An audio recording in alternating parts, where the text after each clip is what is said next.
የሰው ልጅ መነሻው እንጂ መድረሻው አይታወቅም። በሀገራችን በጥበቡ ዓለም የተለያዩ ሰዎች ተሳትፈዋል። ከነዚያም መካከል መክሊታቸውን አግኝተው ስኬታማ መሆን የቻሉ በሀብታቸው ቱጃር የሆኑ የኢትዮጵያ አርቲስቶችን በደረጃ ይዘንላችሁ ቀርበናል። አብራችሁን ቆዩ። ሀብት ይመጣል ይሄዳል። የሰው ልጅ ጠንክሮ ከሰራ የሚያገኘውን ዕድል በሚገባ ከተጠቀመ ስኬት ማማ ላይ መውጣት እንደሚችል እነዚህ የምነግራቸው አርቲስቶች በሚገባ ምሳሌ የሚሆኑ ናቸው። ሰላም ውድ የኢትዮ ዜና ቤተሰቦቼ፣ ዛሬ በመዝናኛ ዜና ወደ እናንተ መጥቻለሁ። 10 ታዋቂ እንዲሁም ቱጃር የሆኑ ኢትዮጵያ አርቲስቶችን በደረጃ እንመለከታለን። አብራችሁን እንድትቆዩ በአክብሮት ጠይቃለሁ።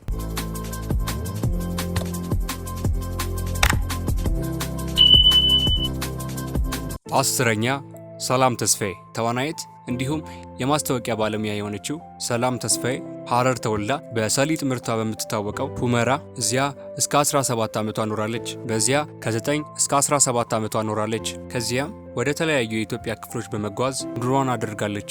ከነዚያ መካከል ወልቂጤ፣ ድሬዳዋ፣ ሻሸመኔ፣ አድዋ፣ አክሱም፣ ሽሬ እንዲሁም ጦላይ ከኖረችባቸው ስፍራዎች መካከል የሚጠቀሱ ናቸው። ጦላይ አንደኛ ደረጃ ትምህርቷን ተከታትላ ነበር። ተዋናይት ሰላም ተስፋዬ በ2012 እና በ2013 ዓመተ ምህረት ገቢዋ በከፍተኛ ደረጃ እንደጨመረ ይወራ ነበር። እንደ አንዳንድ ምንጮችም ደግሞ ከሆነ እንደ አውሮፓውያን አቆጣጠር በ2020 5 ሚሊዮን ብር እንዳስገባች የተለያዩ ምንጮች ሲዘግቡ ቆይተዋል። በአሁኑም ጊዜ ሰላም ተስፋዬ 30 ዓመቷ ላይ ትገኛለች። ተዋናይት ሰላም ተስፋዬ የሴቶችና የህፃናት እንዲሁም የጉድ ቤቢ ዳይፐር አምባሳደር ሆና ተሹማለች ማለት ነው።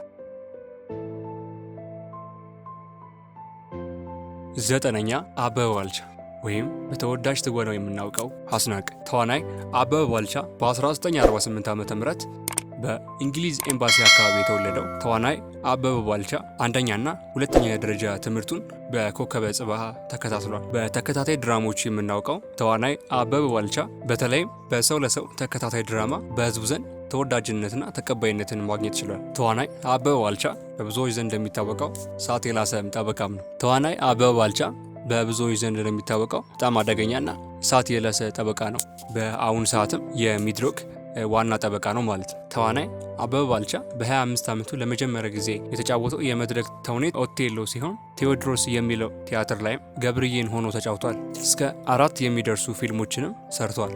በዋሽንግተን በኒውዮርክና እንዲሁም በተለያዩ ዓለም አቀፍ መድረኮች የተለያዩ ቲያትሮችን ሰርቷል። በአሁኑ ሰዓትም አበበ ባልቻ 68 ዓመቱ ላይ ይገኛል። ከባለቤቱ መዓዛ ብሩ ጋር የራሳቸው የሬዲዮ ጣቢያም አላቸው። ይህም ጣቢያ ሸገር ኤፍኤም ነው። በወጣትነቱ አሁን ላለበትም የስኬት መሰረት እንደሆነለት ይነገራል። 8ኛ ፈሪያት የማነ። ተዋናይት ፈሪያት የማነ ትውልዷ በታሪካዊቷ ጎንደር ሲሆን ከ6 በላይ የሚሆኑ ፊልሞች ላይም በብቃት መተወን ችላለች።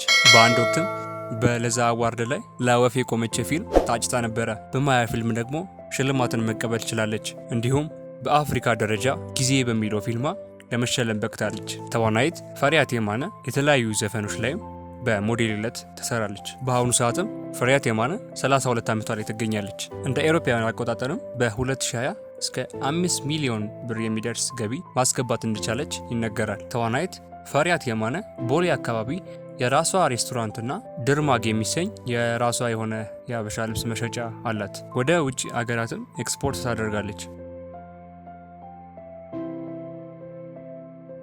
7ኛ ሰራዊት ፍቅሬ። ውልደትና እድገቱ አዲስ አበባ ካሳንቺስ አካባቢ ነው። የኪነ ጥበብ ስራውን የጀመረው ከአፍላ የኪነ ጥበብ ቡድን ጋር ነበረ።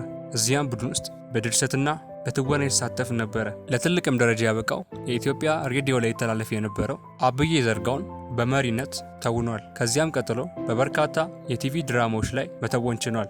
ከዚያም በመቀጠል ከተወዳጇ አርቲስት ሙሉ ዓለም ታደሰ ጋር ከእርሷን ጋር በመሆን የተለያዩ የማስታወቂያ ድርጅቶችን ከፈቱ። ለቁጥርም በጣም የሚቸግሩ ማስታወቂያዎችን አንድ ላይ በመሆን ለኢትዮጵያውያን አድርሰዋል። ለብቻውም እስከ 4000 የሚደርሱ ማስታወቂያዎችንም ሰርተዋል። አርቲስት ሰራዊት ፍቅሬ የራሱ ሲኒማ ቤትና እስከ 5 ሚሊዮን ብር የሚያወጣ መዝናኛ ስፍራም አለው። እንዲሁም በበርካታ ፕሮግራሞች ላይ መድረክ ያስተዋውቃል። ዳግማዊ፣ ሰማያዊ ፈረስ፣ ሂሮሺማ ፊልም ደራሲ፣ ዳይሬክተር፣ ፕሮዲውሰር እና ተዋናይ ሆኖ በእነዚህ ፊልሞች ላይ አገልግሏል። በአንድ ወቅትም ግራና ቀኝ የተሰኘ የቲቪ ሾው ፕሮግራምም ነበረው። በስድስተኛው ኢንተርናሽናል ፊልም ፌስቲቫል ላይም በጽሁፍ በሂሮሺማ ፊልም ተሸላሚ ነበረ። ስድስተኛ ዕፀ ሕይወት አበበ። ተዋናይት ዕፀ ሕይወት አበበ ተወልዳ ያደገችው አዲስ አበባ ጣሊያን ሰፈር ነው። ያደገችውም ከአያቶቿ ጋር ሲሆን ቅምጥልም ነበረች። የመጀመሪያ ደረጃ ትምህርቷንም አፍሪካ አንድነትና እድገት ፋና ተምራለች። ሁለተኛ ደረጃ ትምህርቷንም መድኃኔዓለም ሁለተኛ ደረጃ ትምህርት ቤት አጠናቃለች። ወደ ሞዴሊንግ ዓለም በ16 ዓመቷም ተቀላቀለች። ተዋናይት ዕፀ ሕይወት አበበ በትወናው ዓለምም ከ10 የሚበልጡ ፊልሞች ላይም ተውናለች። ይበልጡኑ ከህዝብ ጋር ያስተዋወቃት ፊልም ፔንዱለም ነበረ። ቦሌ መድኃኔዓለም ካልዲስ ኮፊ ወረድ ብሎ ያለው ዘመግ ሬስቶራንትም ባለቤት ነች። ግንቦት 23 2004 አግብታ መጋቢት 14 2009 ተፋታለች። በተፋታችበትም ወቅት የተካፈለቻቸው ንብረቶች እንዳሉ የተለያዩ ድህረ ገጾች ላይ ተገልጿል። ኤክስካቫተር፣ 2 ቶዮታ መኪና፣ ትራክተር፣ የንግድ ኮንዶሚኒየም 1,350,000 ብር ከባለቤቷ ጋር ስትፋታ ያገኘቻቸው ንብረቶች ነበሩ። በአሁኑ ሰዓት ጊዜዋን የምታሳልፈው በስፖርት ወደ ተለያዩ የውጭ ሀገራት በመጓዝ እንዲሁም ከልጆቿ ጋር ነው።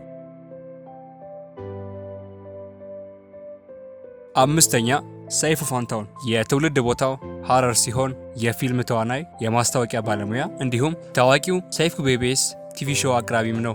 እንዲሁም በጋራ የኢትዮ ኤፍኤም ባለቤትም ነው። ኢቢኤስ ላይ በሚያቀርበው ሰይፉ በኢቢኤስ ሾም ተወዳጅነትና በህዝቡም ትልቅ ተቀባይነትን ያስገኘለት ነው። ሰይፉ በዚህ ሰዓት የ3 ልጆች አባት ነው። አራተኛ አብርሃም ወልዴ። አብርሃም ወልዴ ውልደቱ አዲስ አበባ፣ እድገቱ ፊቼ ነው። አብዛኞቻችን በባላገሩ አይዶል ወይም በባላገሩ ምርጥ እናውቀዋለን። አብርሃም ወልዴ ከ1981 ዓ.ም ጀምሮ በሬዲዮ ድራማ ጸሐፊነት፣ በተዋናይነት እንዲሁም የዘፈን ግጥምና ዜማ ደራሲ፣ በእነዚህ ሁሉ ለጥበቡ የተቻለውን ያህል ድርሻ አበርክቷል። አሁንም እያበረከተ ነው። ሁለገብ ባለሙያ የሆነው አብርሃም ወልዴ በልጅነቱ ክራር መጫወት ይወድ ነበር። ቀስ በቀስ ወደ ሙዚቃው ዓለምም እንደገባ ይነገራል። አርቲስት አብርሃም ወልዴ በሚል ርዕስ ከቁጥር 1 እስከ 5 በተለያዩ ድምፃውያን አማካኝነት ስራውን ለአድናቂዎቹ አድርሷል። የባላገሩ ቲቪም ባለቤትም ነው። ደረጃውን የጠበቀም ሀገርኛ ሪከርዲንግ ስቱዲዮም ከፍቷል። አሁን ደግሞ ለየት ባለ ማስታወቂያም እናውቀዋለን። ከዲኬቲ ኢትዮጵያ፣ ኪዩንስ ሶፍት እና ከደሳለኝ ሆቴል ጋር በሀገረ አሜሪካ ረዘም ያለ ቆይታን ያደረገው አርቲስት አብርሃም ወልዴ ለበርካታ ድምፃውያን ግጥምና ዜማን አድርሷል። ሶስተኛ መሰረት መብራቴ። ተዋናይት መሰረት መብራቴ ተወልዳ ያደገችው አዲስ አበባ ልዩ ስሙ ግቢ ገብርኤል አካባቢ ነው። 1 ታላቅ ወንድምና 2 ታናሽ እህቶች አሏት። ትወናን ከትምህርት ቤት እስከ ሰንበት ትምህርት ቤት ድረስ የተወነችው ተዋናይት መሰረት መብራቴ እንዲሁም በልጅነቷ ሻማ አምባ በተባለ የቲቪ ድራማ ላይ መተወን ችላለች። በሻማ አምባ ድራማ ትልቅ ተቀባይነትን በህዝቡ ዘንድ ማግኘት ችላለች። ከ150 በላይ የሚሆኑ ማስታወቂያዎችንም ሰርታለች። የቲያትር ባለሙያ ነች። በበርካታ ቲያትር ቤቶች ላይም በትወና አገልግላለች። ትንሽ የማይባሉ የሬዲዮ ድራማዎች ላይም መሳተፍ ችላለች። በፊልምም ጉዲፈቻ፣ የፍቅር ሽሚያ፣ ዜማ ህይወት፣ ንጉስ፣ ናሁሰናይ፣ የሞሪያም ምድር፣ ቫኬሽን፣ ፍሮም አሜሪካ፣ ሂሮሺማ እና ህርየት የተሰኙ ፊልሞች ላይ መተወን ችላለች። በቲቪ ድራማ ገበና 1 እና ገበና 2 ላይ በድንቅ ብቃት በትወና አገልግላለች። እንዲሁም በሌላው ቀናት መካከል በተሰኘው ድራማ ላይም በትወና መሳተፍ ችላለች። ሁለተኛ ዮሴፍ ገብሩ ወይም ጆሲ። ሙዚቀኛ እንዲሁም የቴሌቪዥን ሾው አቅራቢ የሆነው ጆሲ ትውልዱ ዲላ ውስጥ ነው። እስከ 6ኛ ክፍል ዲላ ውስጥ በሚገኘው መካነ ኢየሱስ ትምህርት ቤት ውስጥ ትምህርቱን ተከታትሏል። የሁለተኛ ደረጃ ትምህርቱንም አዳማ ሃይ ስኩል አጠናቋል። አዳማ እየተማረ በትምህርት ቤቱ ጋዜጠኛና ዲጄም ነበረ። በአሁኑ ሰዓት ዮሴፍ ገብሩ 43 ዓመቱ ላይ ይገኛል። የጄቲቪ ባለቤትም ነበረ። ለሳተላይትም ክፍያ እስከ 600,000 ብር ይከፍል ነበረ ለጄቲቪ ኢትዮጵያ። ጆሲ በበርካታ የበጎ አድራጎት ስራዎችም ይታወቃል። ቤተሰቦቹ በንግድ ዓለም ውስጥ ናቸው። እሱም የወላጆቹን ፈለግ በመከተል በንግዱ ዓለም ውስጥ ይገኛል። እንዲሁም አዳማ ላይ ጄ ሪዞርት የተሰኘ ቅንጡና ብዙዎች ተመራጭ ያደረጉት ሪዞርት መክፈት ችሏል። አንደኛ ይህንን ከመናገር በፊት ለቻናላችን አዲስ የሆናችሁ ቻናሉን ሰብስክራይብ በማድረግ እንድትተባበሩን በትህትናና በአክብሮት ጠይቃለሁ። አንደኛ ቴዎድሮስ ታደሰ ወይም ቴዲ አፍሮ ተወልዶ ያደገው አዲስ አበባ ኳስ ሜዳ አካባቢ ነው። በሙዚቃ ስራዎቹም ግንባር ቀደም ከሚባሉት ውስጥ ነው። ቴዲ አፍሮ በበርካቶች ዘንድም ተወዳጅነትን አትርፏል። ለሙዚቃው የተሰጠ የጥበብ ሰው ሲሉት ያሞጋግሱታል። በአሁኑ ሰዓት ቴዲ አፍሮ 47 ዓመቱ ላይ ይገኛል። ደማቅ በሚባሉ የኮንሰርት ስራዎቹም ይታወቃል። እንዲሁም በጥቂቱ 2 ከሚባሉት አልበሞች ውስጥ እስከ 8 ሚሊዮን ብር ማግኘቱም ይነገራል። ኢትዮጵያ በሚሰኘው የሙዚቃ አልበሙ እስከ 10 ሚሊዮን ብር ማውጣቱ በስፋት ይነገራል። በአሁኑ ሰዓትም ቴዎድሮስ ታደሰ ወይም ቴዲ አፍሮ 500 ሚሊዮን የሚደርስ ሀብትም እንዳለው ይነገራል። ውድ የኢትዮ ዜና ዩቲዩብ ቻናል ቤተሰቦቼ ዛሬ በመዝናኛ ዜናዎች ወደ እናንተ መጥቼ ነበር። 10 ታዋቂ ቱጃር አርቲስቶችን በስፋት ተመለከትን። መረጃውን እንዴት አገኛችሁት? በኮሜንት ላይ አሳውቁ። ለቻናሉ አዲስ የሆናችሁ ቻናሉን ሰብስክራይብ በማድረግ ቤተሰብ እንድትሆኑ ስል በአክብሮትና በትህትና ጠይቃለሁ። ለዛሬው እዚህ ጋር አበቃ። ሰላም ቆዩ።